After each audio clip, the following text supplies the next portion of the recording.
Hello friends, triple C सीखने की series में हम देख रहे हैं लेक्चर 2।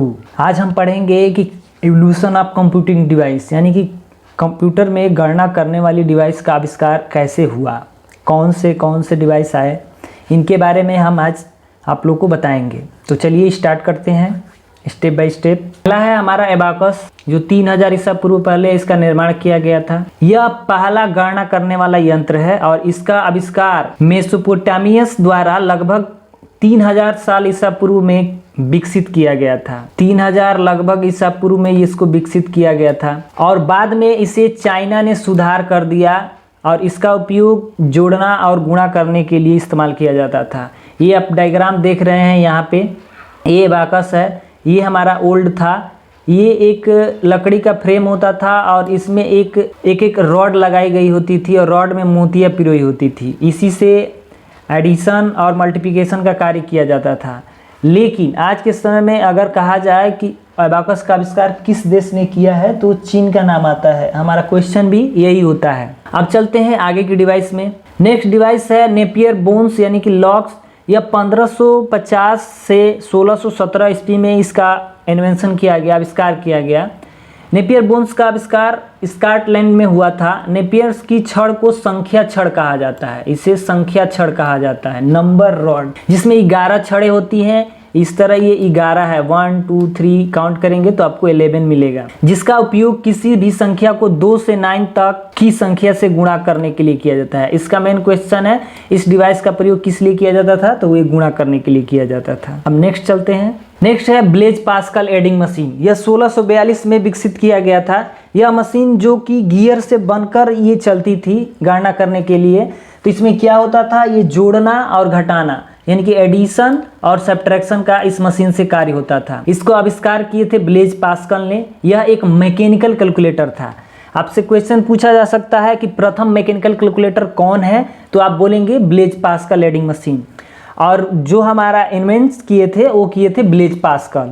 उसके बाद चार्ल्स बेबेज ने एक इंजन बनाया जिसका नाम था डिफरेंस इंजन 1822 में। चार्ल्स बेबेज एक गणित के प्रोफेसर थे जिन्होंने हाई कैपेसिटी की लघुगणक टेबल को गणना करने के लिए एक डिफरेंशियल इंजन मशीन का 1822 में आविष्कार किया। ये लॉगरिथम टेबल को ये गणना करने में सक्षम था। उसके बाद से विभिन्न गणितीय क्रियाओं जैसे कि बहुपद मूल्यांकन, पॉलिनोमियल इक्वेशन और इन्फिनाइट डिफरेंस का अंतर बताने के और गणना करने के लिए इस मशीन का आविष्कार किया जाता था। ये इसका फिगर है, आप देख सकते हैं, यही है डिफरेंशियल इंजन। इसके बाद एनालिटिकल इंजन 1833 में आविष्कार किए चार्ल्स बेबेज ने ही। चार्ल्स बेबेज ने 2 इंजन का निर्माण किया, डिफरेंशियल इंजन और एनालिटिकल इंजन।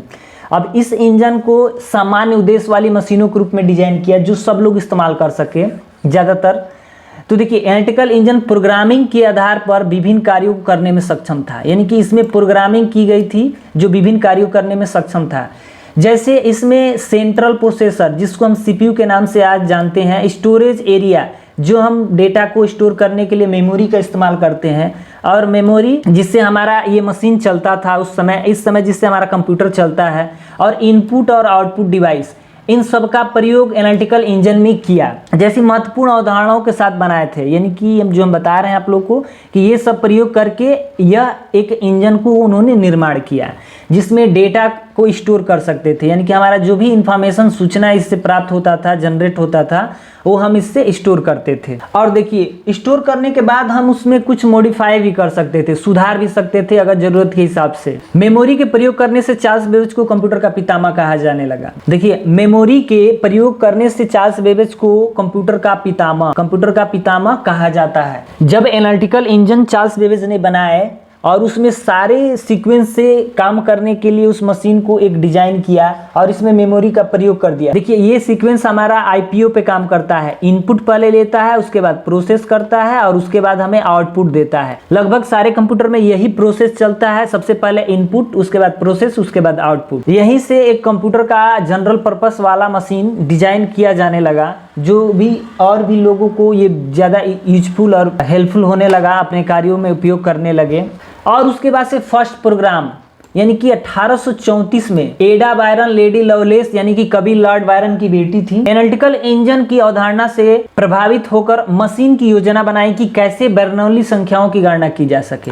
जैसे फिजिक्स में पढ़ने हैं ना बर्नौली प्रमेय, वैसे ही कैलकुलेशन को कैसे सॉल्व किया जाए। तो इन्होंने पहला कंप्यूटर प्रोग्रामर बनाकर बर्नौली संख्याओं की गणना की। इन्हें कंप्यूटर का पहला प्रोग्रामर कहा जाता है। इन्होंने ही कंप्यूटर को पहले प्रोग्राम बनाकर दिया एनालिटिकल इंजन में, इसलिए इन्हें कंप्यूटर का पहला प्रोग्रामर माना जाता है, यानी कि फर्स्ट प्रोग्रामर इज एडा बायरन। अमेरिकी रक्षा विभाग ने 1979 में उनके सम्मान में इस प्रोग्रामिंग लैंग्वेज को एडा नाम रख दिया। उसके बाद होलरेथ मशीन का निर्माण किया गया 1887 में। इसका आविष्कार 1880 में हरमन होलरेथ के द्वारा किया गया था। इसमें इंफॉर्मेशन को पंच कार्ड के द्वारा स्टोर किया जाता था। 1897 में होलरेथ ने एक टेबुलेसिंग मशीन का निर्माण किया। ये रहा हमारा टेबुलेसिंग मशीन। टेबुलेसिंग मशीन कंपनी की स्थापना की, ये मशीन बनाया और इसी मशीन के नाम पे एक कंपनी की स्थापना कर दी, जिसको 1924 में इंटरनेशनल बिजनेस मशीन कर दिया गया। आप लोग सब लोग जानते हैं कि IBM एक कंपनी है जो USA में है और ये हमारा कंप्यूटर का पार्ट्स बनाती हैं, कंप्यूटर बनाती हैं, ठीक है। उसके बाद मार्क 1 1943 में कंप्यूटर का निर्माण किया गया था। प्रोफेसर हार्वर्ड एकेन ने मार्क 1 का निर्माण एक स्वचालित सामान्य प्रयोजन के विद्युत यांत्रिक कंप्यूटर से किया, यानी कि यह एक इलेक्ट्रोमैकेनिकल कंप्यूटर था। इसको विद्युत से चलने के लिए बनाया गया था। यह 5 सेकेंड में 2 या 10 अंक की संख्या को गुणा कर सकता था और इसके बाद से हमारा कंप्यूटर की पीढ़ियाँ स्टार्ट होने लगी। और इसके बाद हमारा इलेक्ट्रॉनिक कंप्यूटर का निर्माण किया जाने लगा, जो कि हम एक जनरेशन के थ्रू इसको जानेंगे कैसे कैसे इलेक्ट्रॉनिक कंप्यूटर का निर्माण किया गया और किस किस कार्यों के लिए किया गया। तो दोस्तों आज के लिए इतना ही, अब मिलते हैं अगले लेक्चर में। Thanks for watching my video. Subscribe this channel to get more video.